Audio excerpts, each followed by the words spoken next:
Greetings everyone, Brad here with Mild-Mannered EDC. I hope you're all doing really well. So today we're going to check out a little keychain multi-tool. I am a fan of keychain multi-tools. I usually carry something like this. This happens to be the Victorinox Jet Setter on my keychain. I'm not a guy that carries a full-size sort of or full-functioning multi-tool around with me because I don't generally need it. But a little extra utility is always appreciated, right? And so just plopping it on the keychain goes a long way, and I have a little something extra if I need it. So that's sort of the way I build them into my EDC rotation. So I came across this this Ruike S31-B, I believe is the catchy name, on Amazon, and I was like, that's interesting, and it's 20 bucks, very affordable. Let me pick it up and check it out and see what it looks like and see how well it works. So I did. I've been carrying it for about a week, and you know what? It is pretty darn decent. And so I wanted to share it with you all and see, if it's something you might be interested in. Maybe you're not, maybe you are. But if you do carry these little things like I do on your keychains, you might like this. So anyways, or in your purse or, pocket or wherever. You don't just have to carry it on your keychain, but that's generally where I carry it. So anyways, all right. Let's go ahead and talk about this Ruike S31-B. That's the coolest name I've ever heard. So we're going to, a couple specs here real quick. So we've got about 1.83 ounces total. You've got, when it's fully opened up, and I'll open the blade up for you first, 4.8 inches when it's fully opened up. When it's closed, it's 2.79 inches. It's about an inch or a little less. It's about an inch thick. Maybe a hair less. And actually, let me just show you in comparison what I'm talking about here. So when these are lined up, let's see if you can see this. It's about a half an inch taller than, or longer than, the kind of Victorinox Classic profile. It's about 2 Victorinox Classics wide. So maybe that's helpful in terms of dimensions for you.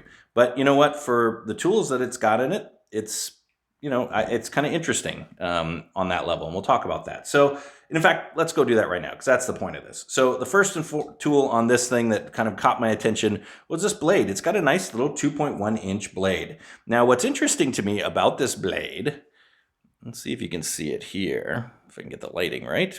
Yeah, look at that steel, 12C27. Oh, look at you. That's a very nice little Sandvik steel. And frankly, for a little tool, nothing against, the Victorinox steels that are out there, but, I prefer 12C27. And the fact that they put that on a little multi-tool for 20 bucks, I think that's pretty neat, actually. This is a nice little blade. You can see it's a little nail nick. It's nothing fancy, right? Little drop point. It's got a nice little choil, though, for sharpening, which I thought that was a nice touch as well. Actually, the grind is very even. It is quite sharp. And in fact, I'm going to show you. We're going to cut, I'm just going to cut through this little piece of rope. There you go. Look at that. Nice and clean. No problem there at all. I'm not going to do any crazy cutting with this because, you know what? It's a little multi-tool. It's not meant for, cutting through copper pipe or something like that. So anyways, it's got a nice little blade made out of 12C27. It's got a nice little pull, no stops or half stops or anything like that. But when it's open and it's in your hand, yeah, it feels pretty darn good. It has just about as much tension as I would find on a Swiss Army knife. Or maybe more of a full-size Swiss Army knife, if that gives you some sense of what I'm talking about in terms of the back spring. So there you go. I think that's pretty cool. The blade, perfectly nice. One of those little box openers or cutting open little things, whatever you might need. All right, the second tool on here, and this is where, I'll be honest with you, right? It's really hard to beat Victorinox scissors. Victorinox scissors are just fantastic. Most people agree with that. These, I don't know that they're as good, but they're pretty darn good. So first and foremost, they cut, right? I mean, that's what you want scissors to do. Look at that. Snipped it right off. No problem. Nice clean edge. I've cut a few other things with it. Like I said, I'm not going to show you anything anything more dramatic than that. I suppose I could cut some fingernails or something disgusting.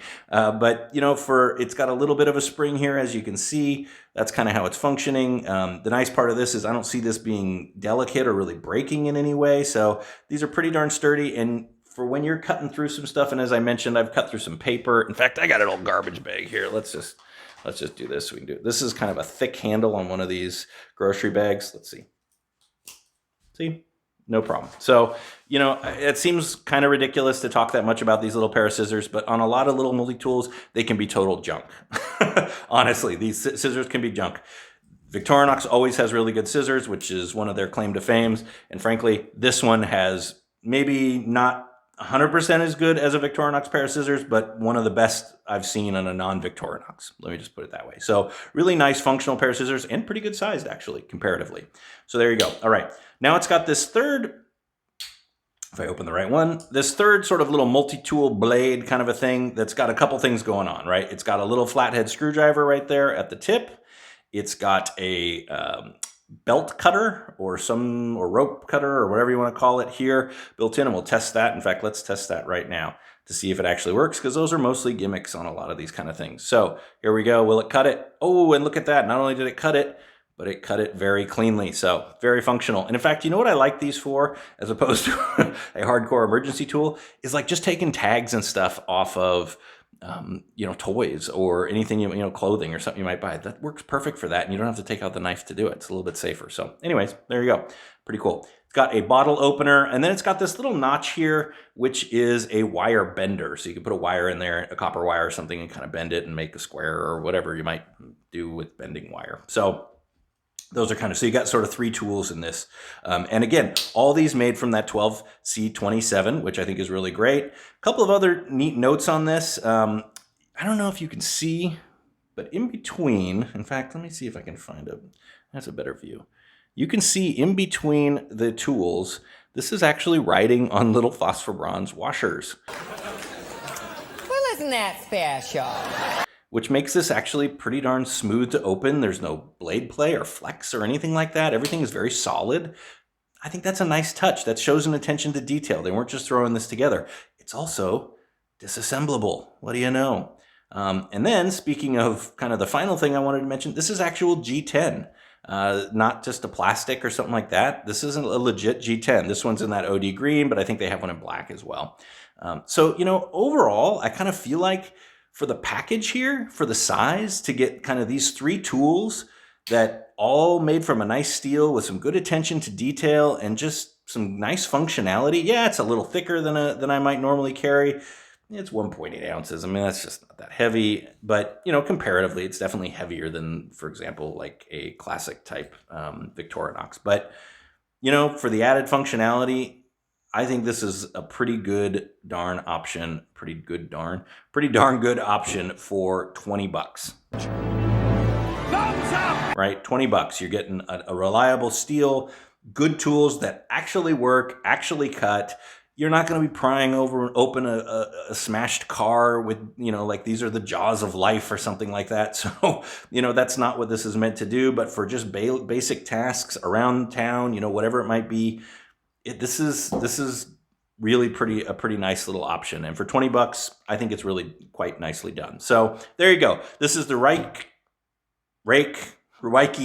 God, I did it myself. The Ruike S31-B. Good Lord, spit it out. All right. So with that, I hope you've enjoyed this fun little review, fun little tool. Stay safe out there. Be mild-mannered to each other, and all the best.